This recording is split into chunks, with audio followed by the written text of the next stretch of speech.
Hello, and welcome to this week's Marketing, Branding and Getting the Sale. Today we are talking all things business model. So let's do some quick introductions and we will dive into today's content. All right, so Jess, for anyone who doesn't know you, do you want to explain who you are and what it is that you do? Good morning, everyone. So what do? I help businesses market the products. So almost half of businesses launch a product, launch a service, have got this passion about it. Maybe you're filling a gap in the market, maybe you've got a better solution for a problem, but then you struggle on marketing it, you struggle on showing up. Who do you show up to? What do you say? How do you do it? So that's the sort of things that I help my clients. And we make sure they've got a brand that has everything it needs to have profitable sales and marketing.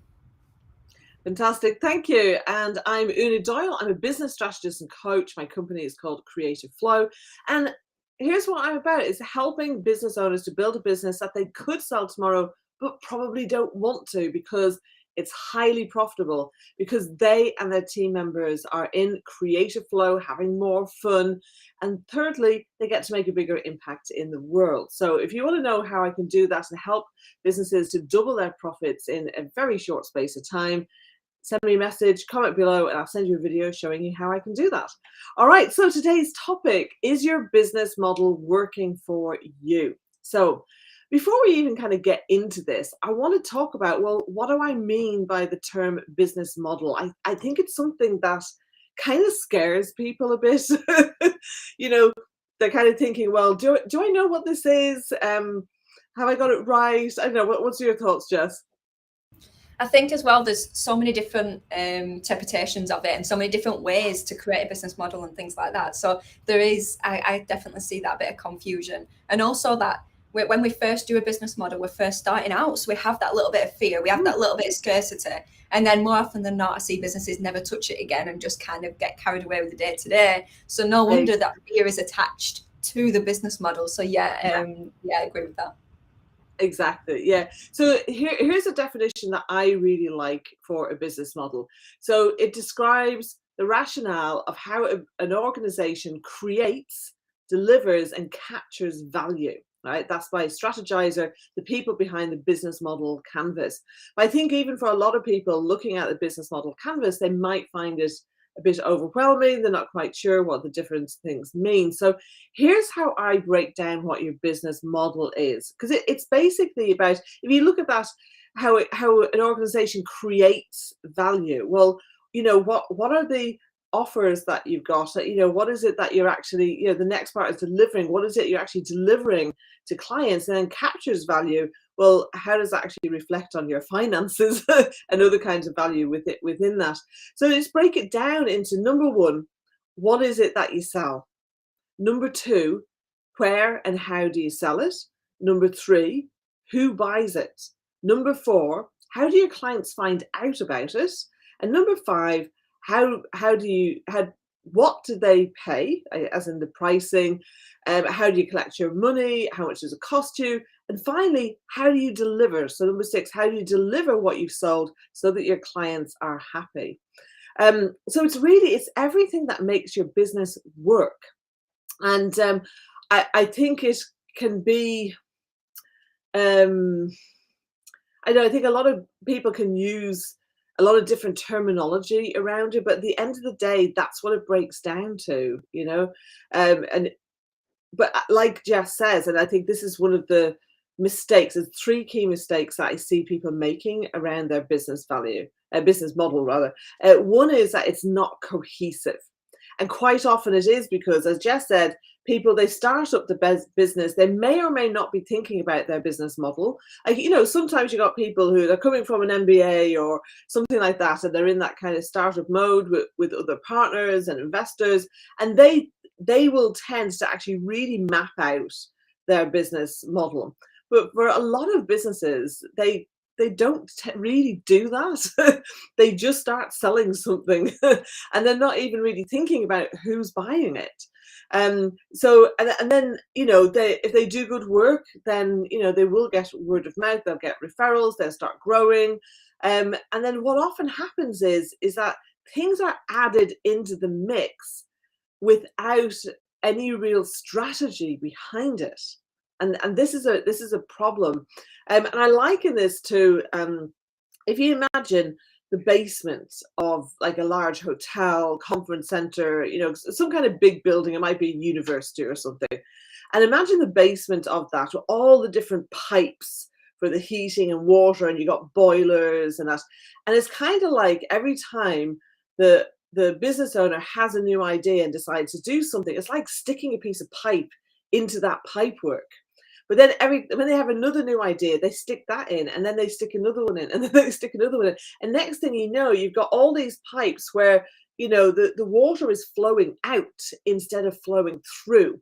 And this can happen, and it kind of creates, what I would call a leaky business model, where they're losing clients, they're losing opportunities, they're losing profit because that's pouring out of these pipes that aren't properly connected to each other. So we've got to make sure that you're actually actively looking at each part of the business model and making sure that it really fits together and is cohesive. So that's number one. The second part of it is something I talk about a lot, so your market dominating position. So part of that business model is, what do you sell?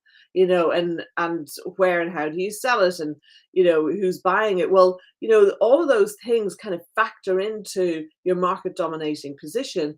And what I want you to really understand is your market dominating position is not just a strap line. That's a market dominating position statement, right? So something that encompasses what sets you apart from your competition. But what I find a lot of the time is that where people have actually come up with a market dominating, have come up with some kind of strap line, they're not necessarily looking at the operations of the business. Okay, so this is where, when you do this and kind of have it integrated with your business model, I think the vast, like 9 times out of 10, when I'm working with clients on their market dominating position, we're actually changing what they do or how they do it. We're refining things, we're adding more value, we're kind of really diving into, what is it that's actually going to make you be a monopoly in your client's eyes, in your prospect's eyes, that they're thinking, I'd be a fool to go anywhere else. So I think it's such an important part of your business model. And I spend a lot of time with my clients working on this. This is not something you can just whip out in an hour. It's like there's a lot of work, and there's a process behind doing this to get that, so that it actually makes a difference in your marketplace, and for your prospects and your clients, that they're really like, oh, they get me, they get my problems or my aspirations. This is the only business that I would consider going to for this. That's the position that you want to be in. And unfortunately, a lot of how marketing has been taught means that many people in the marketing world get this wrong, and it's not their fault. It's just how they've been taught, and they're taught how to work for bigger businesses, not smaller businesses, where we need to do things differently. And then the third mistake I see is not paying enough attention to the finances. So, in the early days of a business, quite often business owners will be, when someone says, can you do X? They'll go, yes. And they say yes to everything, and they'll take whatever money they can get for it. But what they're not necessarily looking at are 2 key components of this, which is, number one, is your pricing, and number 2 is your cost structure. So you've got to look at, you've got your overheads, and you've also got the cost of goods sold, or COGS, which is, what does it cost you to actually deliver to that client? Okay, where the more clients you have, the more those costs will go up. So it's not like your overheads that are fixed costs. They're sometimes known as fixed and variable costs, or your overheads and your cost of goods sold. And so a lot of the time people aren't getting into the finances enough. And actually, you could be selling less and making more money when you have this, done correctly. Okay, so this is often, I often can find, my fees for a whole year just by looking at this with clients. So again, this is a huge area. Particularly as a business grows, it's really easy, that they're adding on team members and softwares and different tools and things like that. So looking at all of these are the kind of three biggest mistakes I see people making. So, Jess, oh, by the way, for regulars, you might be wondering, where is Stephen? So Stephen's not with us this week. He's on holiday. He'll be back with us next week. So I just didn't remember that. So yes, Jess, what's your thoughts on these three mistakes?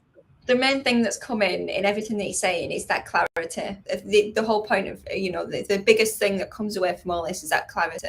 Like the amount of, times I've felt it as well, the amount of times I've had these conversations where people lose that clarity, you lose that focus, you kind of get caught up in, oh, I'll try this, I'll try that, and just forget to kind of review. So that clarity that comes off the back of everything that you said, I think is really powerful. So once you've got that clarity, you've got that certainty, you've got that confidence, and then that does brush across. I know you touched on price a little bit.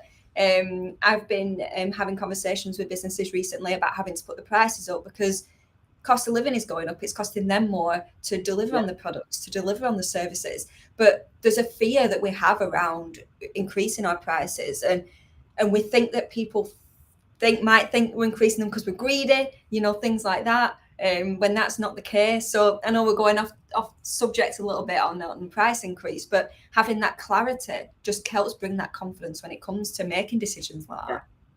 Absolutely. And when there are changes in the world, we need to review our business models. So when the pandemic happened and lockdown happened, many businesses had to change their business model. They had to pivot. They had to look at other revenue streams or delivering to their clients differently. And so, and often, their cost structures changed around that as well. And it was really interesting the way how I noticed a lot of people, they moved things online and they dropped their pricing. But actually the value that they were delivering was just the same. So yeah, it's so interesting. And now, where we have a huge amount of inflation going on in many countries around the world, people need to be reviewing their business model again. And it's a great time to do that because, and not just at the finances part, but value, like that is key.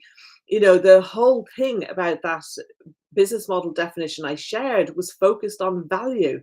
And that's one of the reasons I really love it, because like when it comes to pricing, value is in the eye of the beholder, so you've really got to understand your customers. You've got to understand what is it that your clients really value.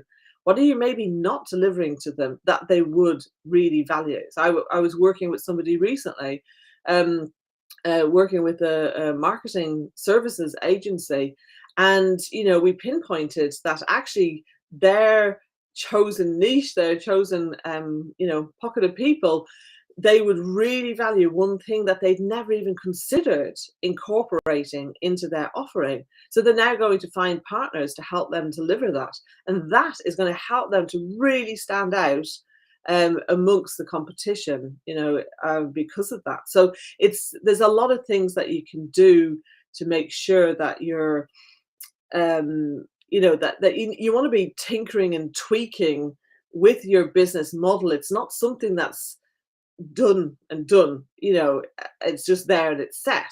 Like it needs to evolve as your clients evolve, as the economic landscape changes, as other kind of events happen that are impacting the world and how people see things, even how people perceive things, even if things haven't really changed very much. Perception is reality. How often would you say to do a business plan, and how could you stop getting reactive to things too soon, or reactive to things too much too soon? What's your balance between them? Yeah, absolutely. Great question, Jess. And there is a balance. You don't want to be flip-flopping in terms of your business strategy and direction at all. But I would say you want to be reviewing your business model every 6 to 12 months. In terms of planning, So we talked about that before. I'm a big fan of 90-day planning. However, kind of behind that, which I don't talk about a lot, just because it's getting into so much detail that I kind of, work on with my clients. There's got to be a longer term vision and longer term strategy behind those 90-day plans as well. So having a vision for where you want your business to be in 3 to 5 years, and then also in 10 years time, certainly for bigger businesses. I think for smaller businesses, it's a bit, like if it's just the business owner, I think that can be just too hard for them to comprehend. When a business is more established and they already have got at least their first team kind of growing, if not more, then they do need to be having longer term kind of direction and vision. But you might not necessarily know the how for that, because things change so much. But you want to know where you're going. That's pretty key. So, and I think, yeah, so there is that balance there. Has that answered your question, Jess? Yeah, and also it's making me think of how your business models fits in within your overall business, because your business model can then, with my clients, we use the business model. They've got to create the brand, the brand guidelines, the brand structure, the brand foundations and strategies, and then that in time helps the marketing as well. But I think what I'd love your opinion on is people's maybe interpretation of doing the business model, maybe once every few years because they remember to do it every few years, but then looking at the marketing model or the marketing strategy every few months and kind of being reactive on that. Obviously without an updated business model, your marketing strategy and your marketing model isn't going to fit. So what advice or what opinion do you have on them too, and how they can fit in people's businesses? The principle that I hold true to is business strategy first, marketing strategy second. Because if you're trying to create a marketing strategy when either the business strategy is non-existent or out of date or isn't working, then the marketing is going to fail, no matter how great somebody is at doing that marketing. So you've always got to start off with the business strategy first. And if you don't have a strong, cohesive business model, then the business strategy is just part of that. This is the thing, is like, I think it's people seeing them as distinct, separate. They're not. Your business model comprises your business strategy. It's all encompassing. So rather than seeing your business model as, oh, it's that piece of paper or that canvas that we created, a long time ago, it's like, no, this is like your business lives and breathes the model that you have. And if you're not getting the business results that you want, it may well be because something in your business model is flawed. Because everything comes out of that.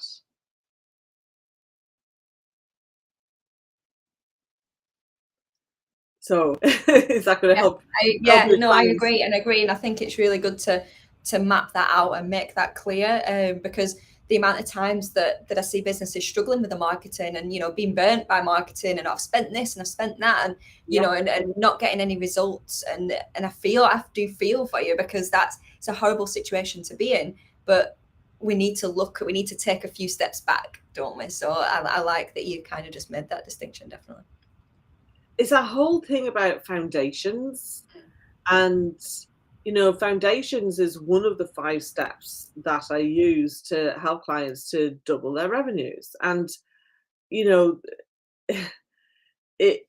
like, I think it's the kind of thing that isn't as sexy as oh, let's look at this method of generating leads, or or even brand.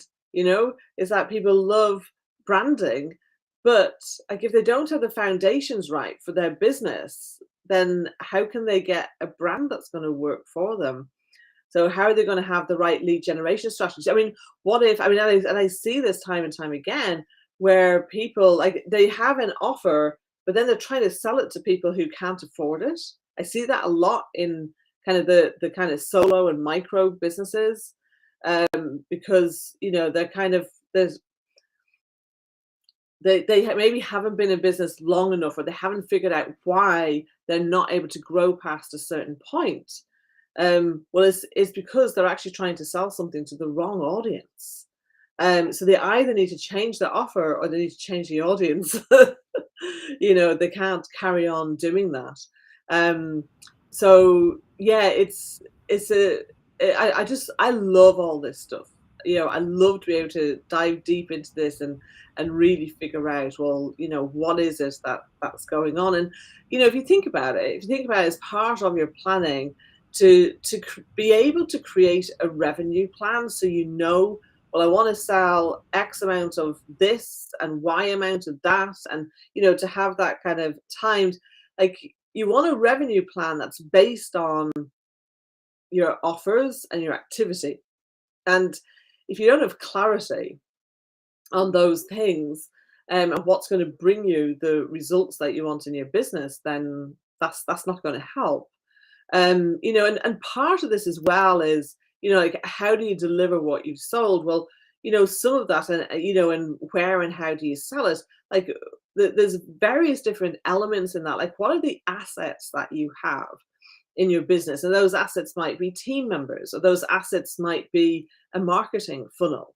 Um, it might be a sales process that you have in place. So when you get these kinds of things up and running and set for you, maybe it's an onboarding process, maybe it's the way that you have some of your finances automated. So it's often the people and the systems and the elements that you create in your business. And a lot of the time, when I see business owners that are exhausted, that are working too many hours, regardless of how many people they hire or have on their own teams, is quite often because they're not creating these kinds of assets that work for them in their business over and over again, and that either happen in an automated way and or are being done by the people in the business.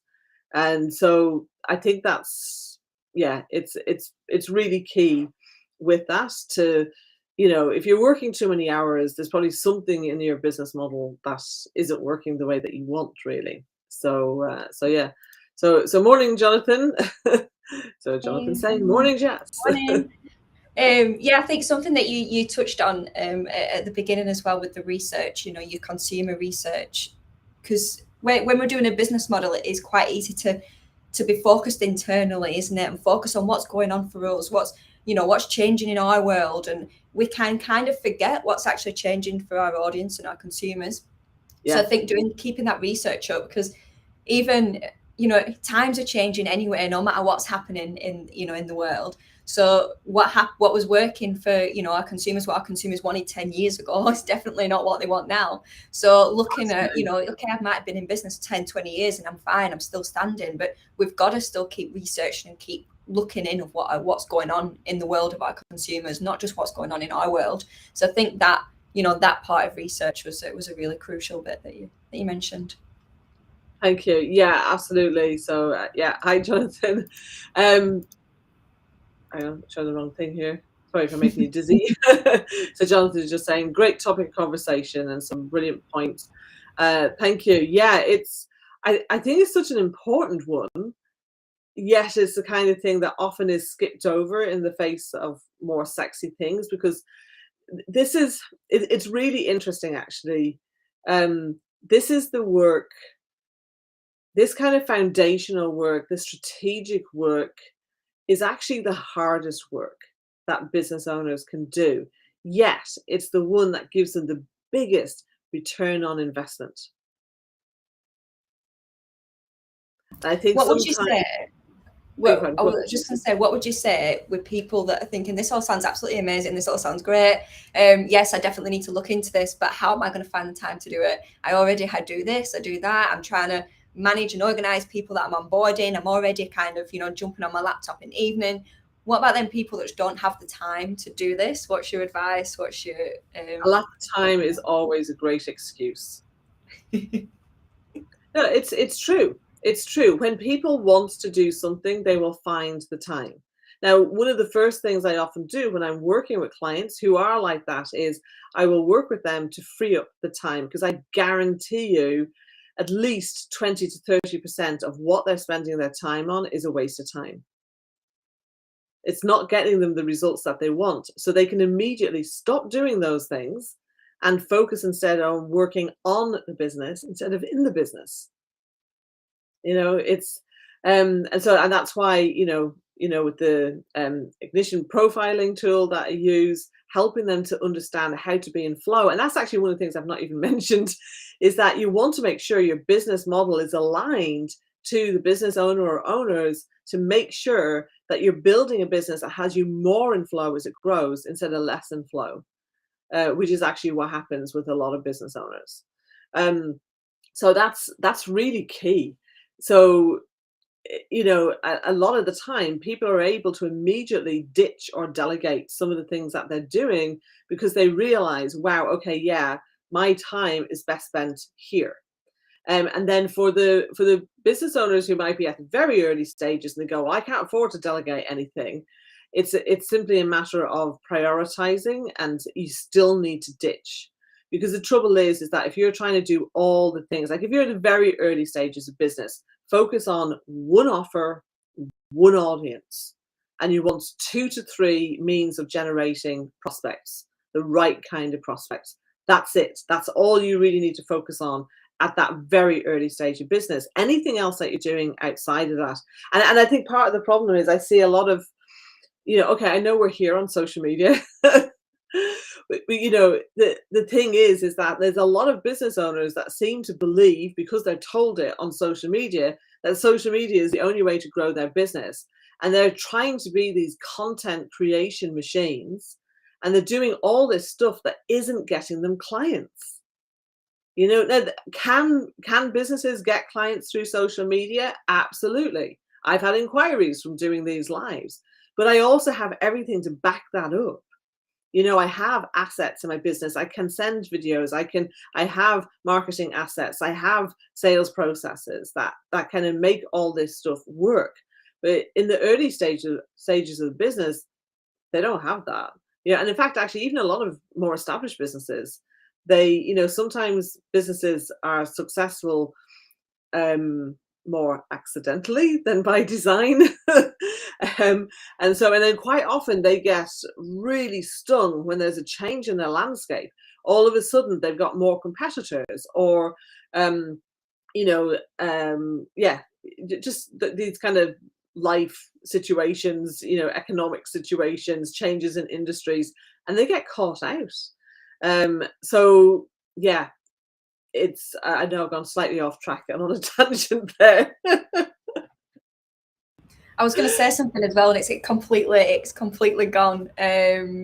So I'm sure it'll come back to me. But for those of you that haven't seen the ignition profile, and we only did that not so long ago, didn't we? A few weeks ago. Yeah. So I'll find a link to that and I'll put it in the comments as well. So you can look back at some of the other videos we've done to help some of this stuff that we're talking about be a bit more clear as well. But yeah, absolutely. Yeah, it's really interesting because it just makes such a difference when you can create a business that's in flow for you. Then that's fantastic. And so, what's in flow for me? I love doing videos. I love doing speaking. I love live things. That's really exciting and works great for me. But that's not what might work for somebody else. So it's about, understanding what works for you. And then as your business grows, the things that you're not so great at, you just hire in, but over time you get to do all the different things that, make your business grow. So, and if you want to look at, some of those strategies, then booking a call with me, I can show you. I've got an amazing tool where I can show you how you can double your profits very, very, just by making small changes in your business. And it's fascinating. I showed it to somebody last week and they were like, kind of, whoa, this is like so compelling. I have never seen this before. And so, yeah, absolutely. It's very, very powerful indeed. It is a great tool. So I do encourage people to reach out to you to have a look at that. I remember what it was I was going to say now. It was making sure everything's got a strategy. So we can jump into things, can't we? When you're talking about social media, that's what triggered it in my mind. Jumping onto social media, or doing lives because everyone seems to be doing them, or doing newsletters because it seems to be the thing to do. Doing ads, I need to do ads. I don't know, everyone just seems to do it, but we need a strategy behind everything that we do, whether it is any of that stuff, even in marketing. You know, it'd be really interesting to know how many people watching actually have a strategy when networking. You know, when you're turning up somewhere, what do you do before? What do you do during that event? What do you do after it? You know, we've spoken about this before as well, but anything that you're doing in your business, is there a strategy behind it? And is there a purpose behind it? Because we can so easily get caught up, you know, it's in our minds to follow, you know, subconsciously we like to follow. It's kind of just a habit and a behavior that's wired in our nature. So we do naturally just jump onto trends and jump onto things and jump onto what other people are doing. But sometimes we do need to ground ourselves, look logically and go, right, okay, this does look like a great idea, but how can I build a strategy around it? And is it right for me? And is it right for my purpose? Exactly. So yeah. This is where, you know, get help. I think sometimes people have this idea of, yeah, and it's probably a hangover from school days, you know, where everybody was doing their work and kind of like, oh, no one can look at my work, and we're trained in education to do things on our own, and it is good, of course, to be independent. I'm not saying that, you know, we shouldn't be independent adults. Of course, we ought to be. However, I think sometimes that makes people think that if they need help, that it's a weakness, and it isn't. Like, just look at Olympic athletes. You know, they don't kind of win nationals and then go to the Olympics and fire all their coaches because, oh, I've got to where I want to be now. No, they double down. They get more or better coaches, or they spend more time with the coaches that they have that are working. And it's the same with businesses. You know, that's, you know, to have coaches and consultants in different areas that can help them is really powerful, and it just helps to have that outside perspective. So one of the sayings you might have heard me say before is, you can't read the label from inside the bottle. Just having that outside perspective is immensely valuable. You know, we just like, and I have it with my coaches where I'm going, oh yeah, and it's so obvious when something's pointed out to you, but it's just not always obvious to us when we're in the situation. You know, it's always easier for someone else to be able to see. So I think that's probably one of the biggest mistakes that SME businesses make. Excuse me. Oh, excuse me. Apologies, I didn't even get a chance to mute myself. So yeah, you know, don't be afraid to get help, because if you're working with the right people, it's not a cost, it's an investment that you're going to see a return on. So yeah, that's, you know, whoever it is, like, hopefully be me or be Jess or both of us, you know, but you know, whoever that is, please, you know, work with whoever resonates with you, you know, in the area that you feel, actually, yeah, I could do with some help on this. And it's interesting, like so I'm part of a big coaching network, and recently I did, you know, some further development with them, and it was brilliant because I just very consciously, because there was some stuff I was doing that in one way felt a bit basic for me because I'd already done this so many times with my clients and things. But I just thought, you know, right, just be totally open-minded and just soak up everything. And there were just some like little nuances that were like, yeah, that'll help me to do a better job for my clients and this. And, you know, it's, you know, we just always, if we're always open to learning, to growing, if we have that growth mindset, then it's amazing what a difference those things can make for ourselves and in our businesses. Yeah, I love that. And even thinking, because a lot of people might be scared to take that step to ask for help, or, you know, scared to take that step to get a coach, a consultant, someone to come in and help them from that outside perspective. But why should we try and find the way ourselves? You know, if we were driving somewhere and we got lost because the road signs ended and we didn't know where we were going, we wouldn't just aimlessly drive around, you know, trying to figure it out. You know, it might take us a few days to get there. We might stop and we'd ask someone and say, oh, I'm looking for X place. Do you know where it is? Do that within your business. Why aimlessly, you know, strolling through it? Why not just stop and because I Yeah. remember as a teenager getting so mad at my father. God bless him. He passed away a number of years now, but I remember getting so mad at him because we were lost and he wouldn't ask anybody. And again, we were out in the countryside, and so there wasn't that many people around, and I was kind of like, ask them, and then he'd drive past, and he was determined to find his own way, and it's like, what a silly attitude, you know. It's like, get out of your own heads, like whatever it is that you need help with, whether it's this kind of stuff or something else. If there's something that you're not getting the results you want, or like even if you're getting great results, imagine with the help of the right expert how you could exponentially increase those results, and that's, yeah, it's I think that's actually probably one of the interesting things, because like with your business model, there's so many different areas around it, that I think, getting that business thinking behind it is so important. If you get that right, then you can, finesse and fine tune all the elements within it, but that foundational structure behind it is what can really help you to grow a real business. Okay, if you're in a situation where the business you have, you can't sell it, then the chances are you're more self-employed than running a business. Okay. And I'm still in this situation myself. I'm actively growing things. I'm actively building a team. I'm actively, creating things so that I will, and even if you think, well, I don't want to sell my business, let me tell you that creating a business you could sell is a better business than one that you can't. And it's also a business that you're able to take time from. It's a business that's more profitable. It's a business that's making a bigger impact on your clients. So why wouldn't you want to do that?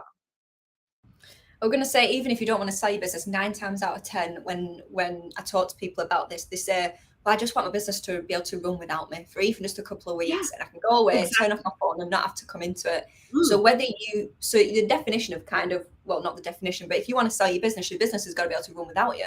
So if you sell your business and you're the one that's operating it, then it's not exactly that person that's buying it is not going to get exactly. anything.